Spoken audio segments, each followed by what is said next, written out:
It's been a long week, right? Are you ready to wind down? Why not? It's time for the Wine Time Fridays podcast with Shelley and Phil.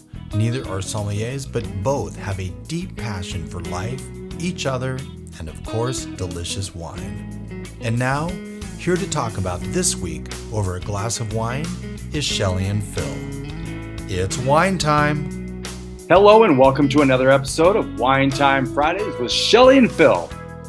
This week, we're celebrating the last week of Oregon Wine Month by tasting two different wines from Argyle Winery.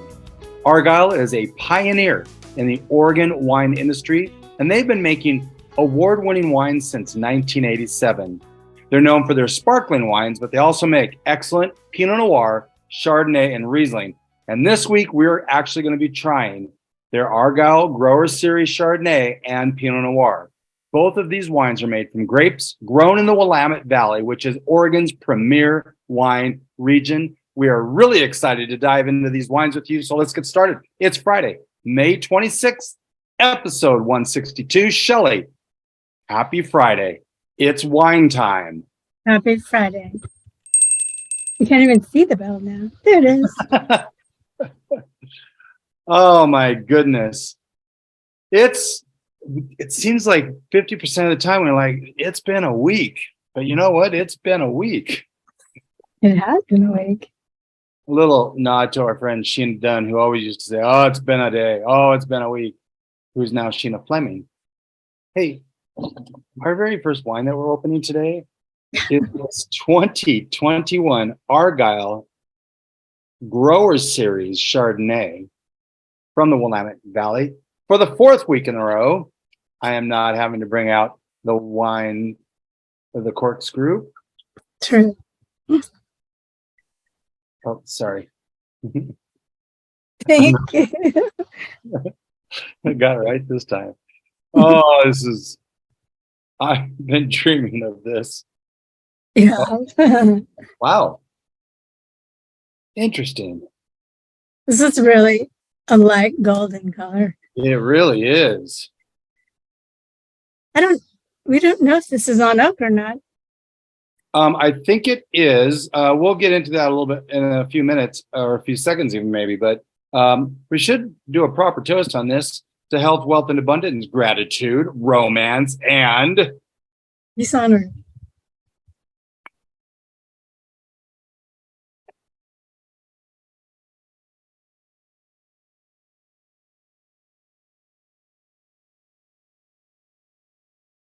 Right. it's got to be. Nice. It's very nice. Yeah. Oh man, this is lovely. It is lovely.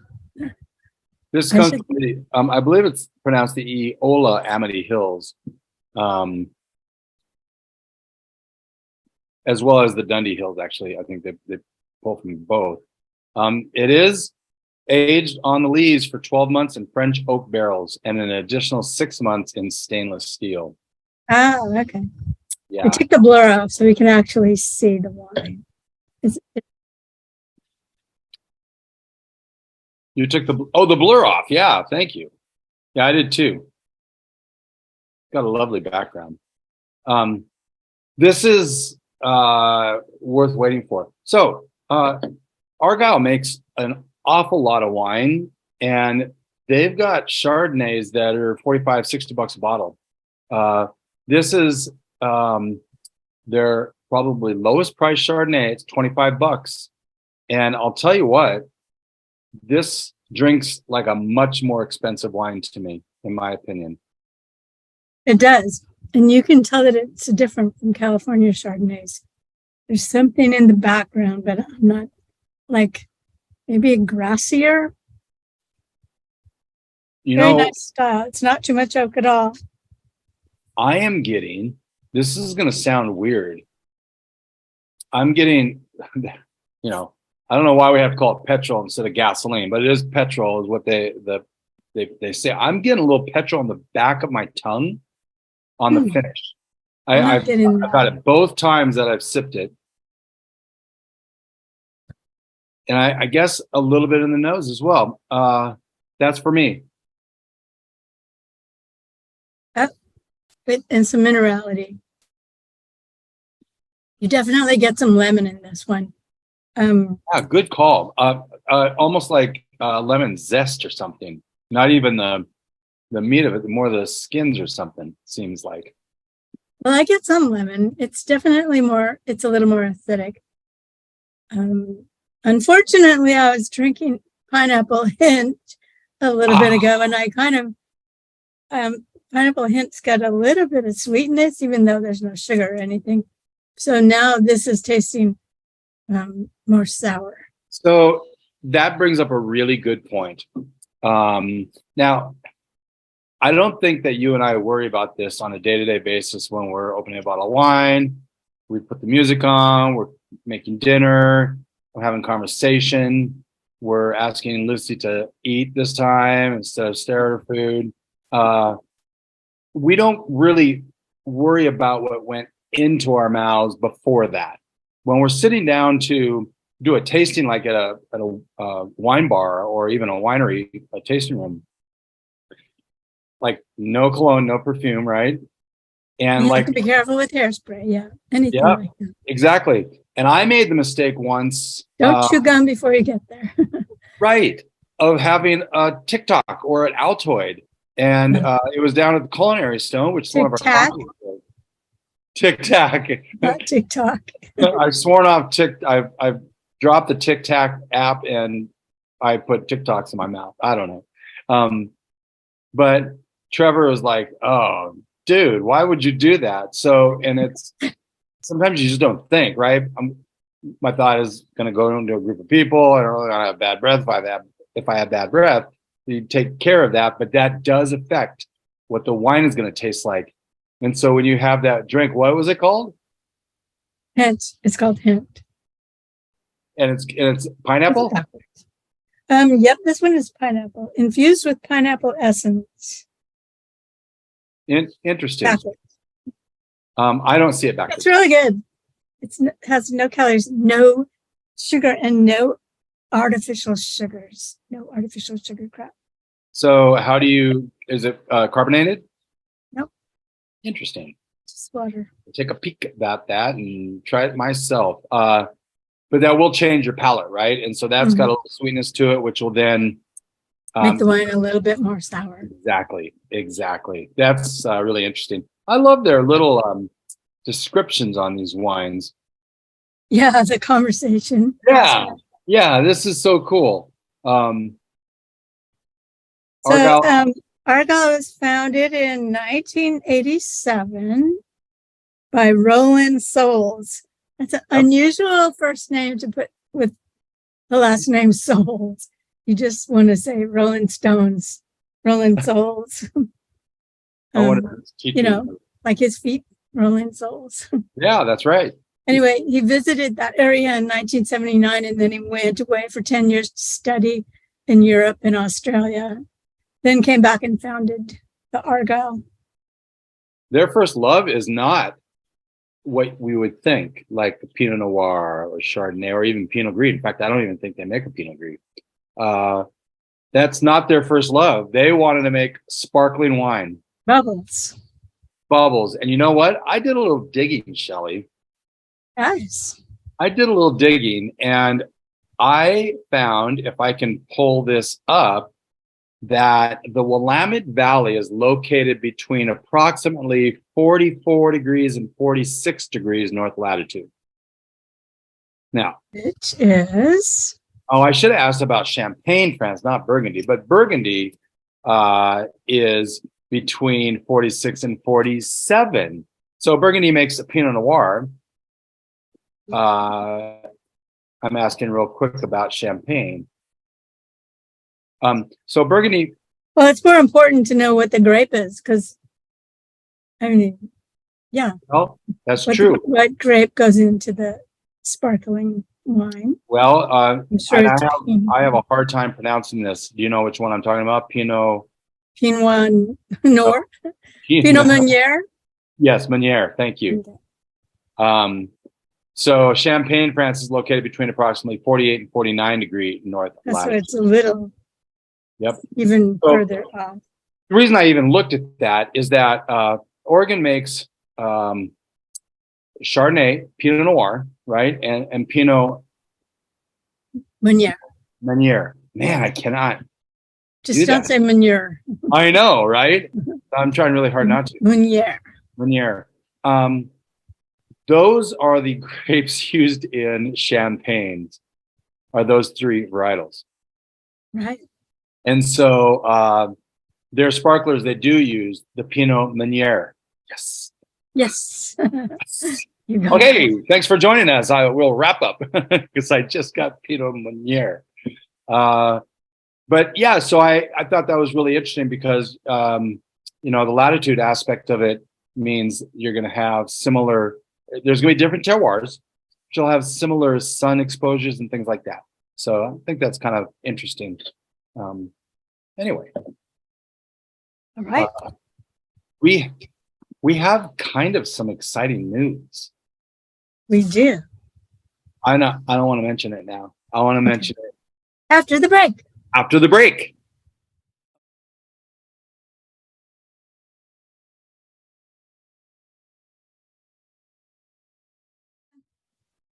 Welcome back to Wine Time Fridays, episode 162, on this lovely day, the 26th of May. Ooh, you're a Where poet. we are, a poet. Where we are tasting an Argyle Chardonnay and an Argyle Pinot Noir. Yes, and before we went on to a break, we mentioned we have some exciting news, and it's not really news for us necessarily, but some friends of ours who happen to be listeners to the podcast. We And talk about them a lot. we do, and they've actually been guests during some Open That Bottle Night episodes. The Sparkmans, Brenda and Matt Sparkman, they are opening a culinary cooking store. Dairy cooking store. It's a cooking store. It's Yeah, got lots of fun things in it, and they're going to be opening it when? on June 7th. So it'll be about a week and a half from today. Yeah, that'll be really fun. That's their grand opening.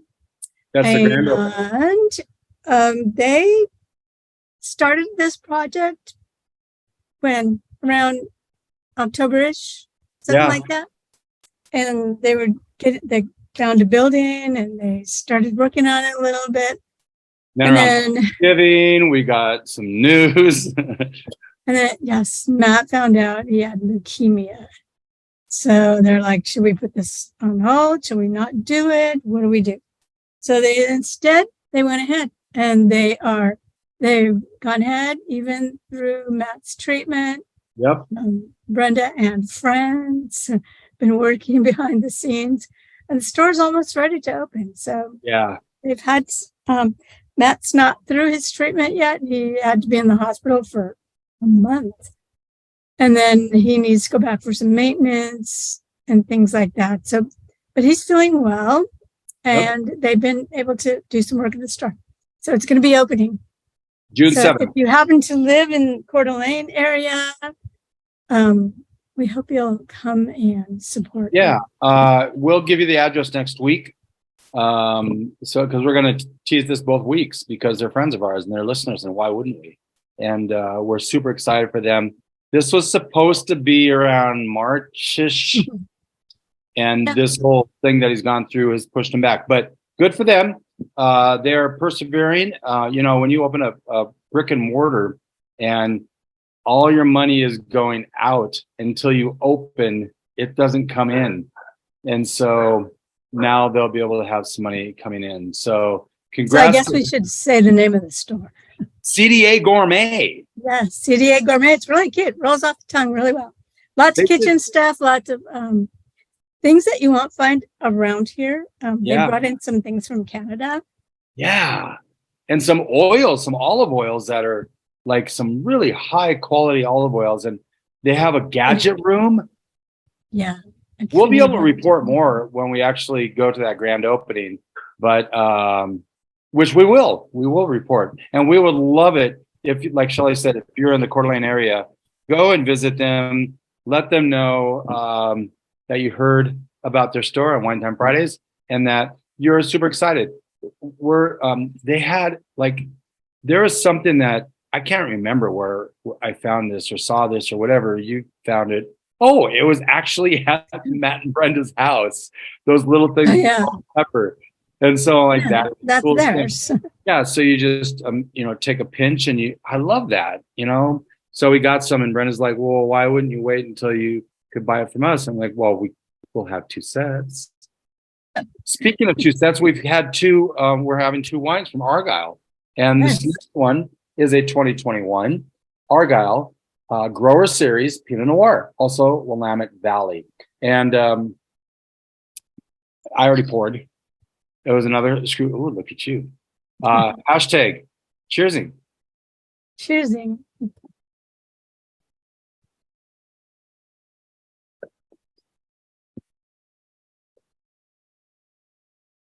Now this It's like an Oregon Pinot Noir. tastes like an Oregon Pinot Noir. Did you say Oregon? Oregon. Oregon? Yep. Oregon Pinot Noir. Yes. From the Oregon Trail. Really good. This is fantastic. It's drinkable now for sure. Very much so. You would expect that with their, again, this is a $25 price point on this. I think it's 25, yeah? Nope, 28, my bad. $28 price point. For a Pinot, we've always made this statement. It's so hard to find good Pinot Noir under 20, 25 bucks. It just is. This is 28 bucks, but this, again, this tastes like a Burgundian style, but still fruit forward to me. Mm-hmm. A Burgundian Oregon style. Yeah, kind of like that. I was gonna mountain that you can see from Argyle Vineyards. Is that Rainier? Well, it's either Rainier or St. Helens. Yeah, it's either. So let me think here. Willamette Valley. It didn't look flat. It's Maybe it Rainier. did look flat. Maybe it could be Mount Hood as well. Oh yeah, I'll have to look that up. Yeah. This is nice. I just wanted to point out, because I don't think we've ever done this before. Oh yeah.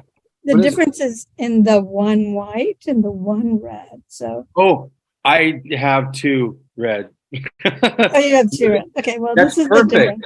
They're both the same shape, but they're this one a little smaller. Oh, good for you for doing that. Because we love the one wine glass. Thank you, Andrea. By Andrea Robinson. Yes, I just real quick, if you haven't heard us, go on and on about these are dishwasher safe.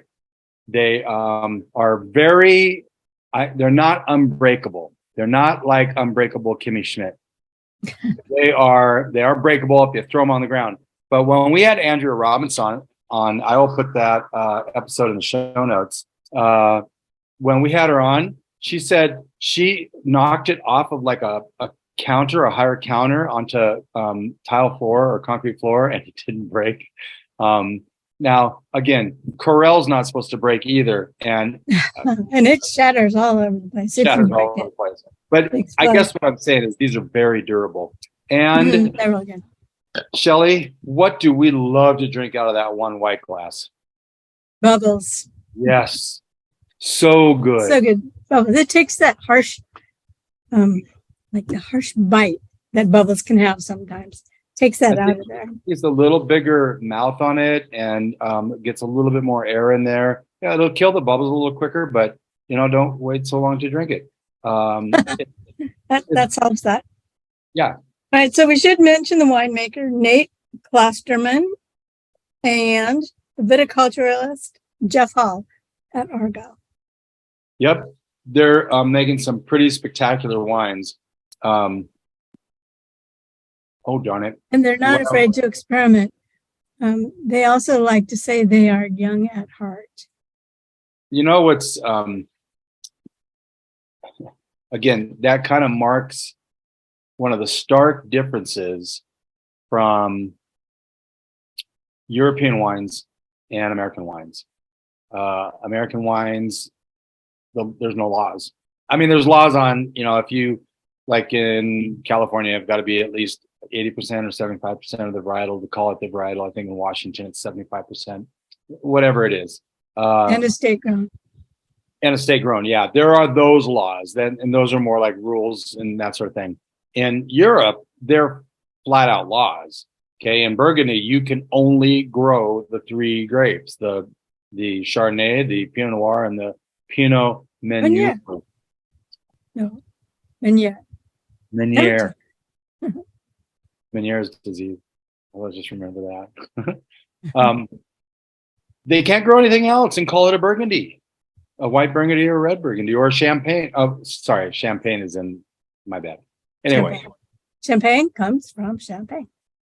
Champagne comes from Champagne. Those are the three in Champagne. But Burgundy, you've got the Chardonnay and the Pinot Noir. Those are the grapes. So all right. That's what's really cool about American wines is that they can experiment and they don't get in trouble for that. And sometimes they're turning out spectacular results because yeah, because how do you know if another grape grows well in your area if you don't experiment with it? That's exactly right. Especially because of climate change. There is climate change. So, but now you, like in France, you have to get approval, or in Europe, you have to get approval for what can be grown. And there are some new grapes being allowed because of climate change. So, but much easier in America. So their wine club, it's much like many wine clubs, but what wine? The Argyle Wine Club. Oh, okay. But there are two things that stuck out. I was like, Europe has a wine club? No, I'm sorry. I'm thinking ahead, and I'm sorry. If you're a member of their wine club, among the discounts and things like that, you get to experience the newest vintage and select wines. But you get a complimentary bottle of their Argyle Vintage Brut for your birthday each year. Wow, that's very fun. That is cool. Really fun. Yeah. And then this one I think is almost as fun. Complimentary flights every time you visit. Yeah, that's good. It pays for itself. Again, most of these wine clubs, you're not paying money to be a part of the wine club. You just have to commit to buy wine. Right. Yeah. Well, that's pretty cool. And that's their thanks to wine club members. When we come back, we've got a super exciting announcement that does include us, and it has something to do with June. We will talk about that after we hear from the Culinary Stone.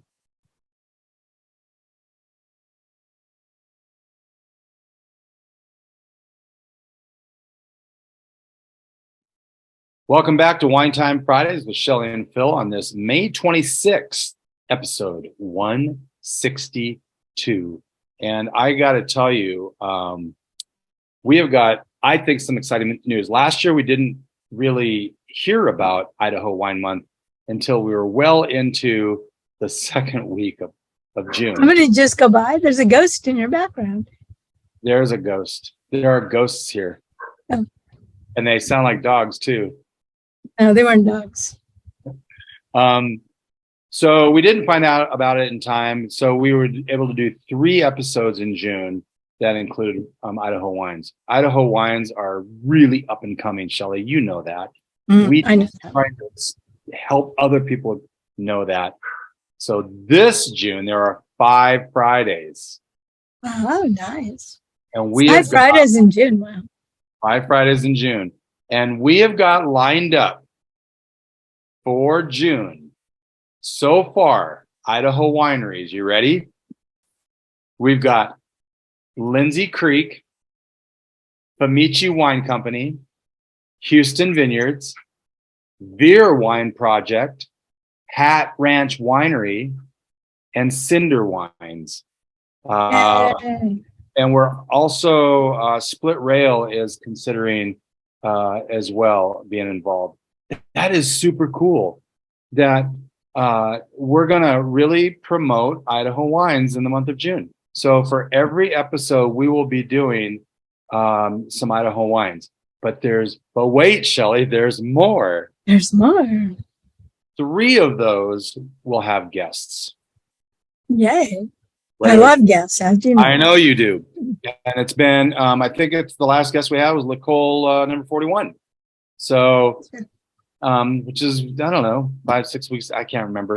It's been way too long. It has been way too long. We've been juggling balls, trying to keep everything in the air. Hang on. I have to sip this Pinot.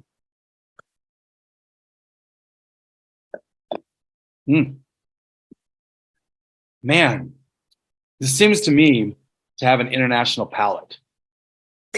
Does it? Why would you say that? Well, we could have cheated on this wine word of the week from the social web.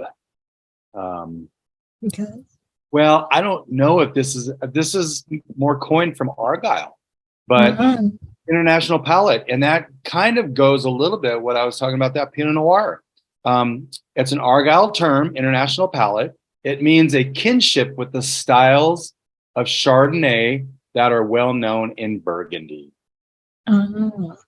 And I was talking about the Pinot, but yeah, you were. But I think I'll revisit Chardonnay. The Chardonnay. Yes. I do have 2 glasses. They're just both the one red. It's opening up now a little, and I'm getting some peach on this. I know it. They don't say that, but I'm getting a little peach on the nose. Shelley, I wonder if that little I still get it, that little petrol thing. I wonder if that is a little bit of that little white Burgundy thing going on. Yeah. I mean, usually you find it like in a Riesling, Mm-hmm. and that sort of thing. Anyway, my Chardonnay is gone, but I still have some in the bottle, which is good.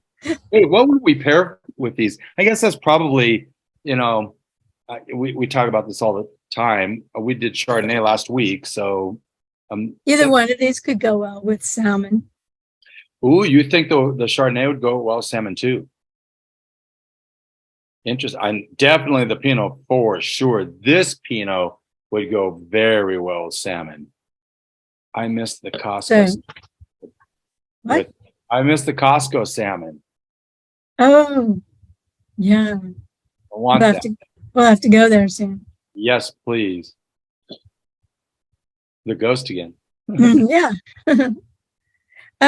Yeah, so Chardonnay, white chicken and pasta dishes with the white sauce, salads. Caesar salad, some brie, some white cheeses, like white cheddar. I don't know. Is that too sharp? Maybe too sharp. I think the white cheddar would go well with Pinot Noir, and the Pinot Noir would go well with pork. I can see it also going well with a chicken with a raspberry sauce, a raspberry cream sauce. So remember, I mentioned what I liked what they have in the back of the bottle on the Chardonnay. You had the thing about the conversations, right? It was Argyle Chardonnay celebrates that dialogue, Shelley, with minerality and vibrancy that rewards curiosity and inspires conversations of your own. So that's kind of cool. With a Pinot, it rewards curiosity and also inspires conversations. No, you read the same thing. Well, they are on both bottles. I'll take all of that. Yeah. That sounds silly. We are about to wrap up, but some things coming up. We have International Sommelier Day on the 3rd of June, National Cheese Day on the 4th of June, National Bubbly Day on the 5th of June, World Verdejo Day on the 10th of June. We are going to try to have a Verdejo, even though it's a good summer wine. Yeah, even though we'll be doing a Oregon wine as well, but we're going to try to slip that in. A Prosecco week, Shelley. They give a whole week, June 11th, 16th. That's according to Wine Folly anyway. National Rosé Day is the 10th, and International Drink Chenin Blanc Day is the 16th. There's the International Drink Chenin Blanc Day and Drink Chenin Blanc Day. I don't know what the deal is with that. And then there's Lambrusco Day, the 21st. What to expect next week? What did you just do? Lambrusco. I love Lambrusco. Yeah, we need to try to do that too. This could be tough to kind of slide some of these in. If we have guests from a winery, we tend to just do all their wines. And so we'll have to figure out how that works. A lot of moving parts. What to expect next week? Week 1 of Idaho Wine Month. By the way, Washington Wine Month is in August. There's no reason why we shouldn't be doing that too. Probably. Yeah. So, you know what I almost just said? No. You, with a little bit of me, were changing the wine world. That's a Gary Vaynerchuk thing. But I did want to say, really? Yeah, with just a little bit of knowledge, wine becomes a lot less overwhelming. A huge thank you to our sponsors, The Culinary Stone and Eternal Wine. And we will see you next week on Wine Time Fridays. Thank you so much for joining us today, and have an awesome weekend. See you next week. Ding-a-ling.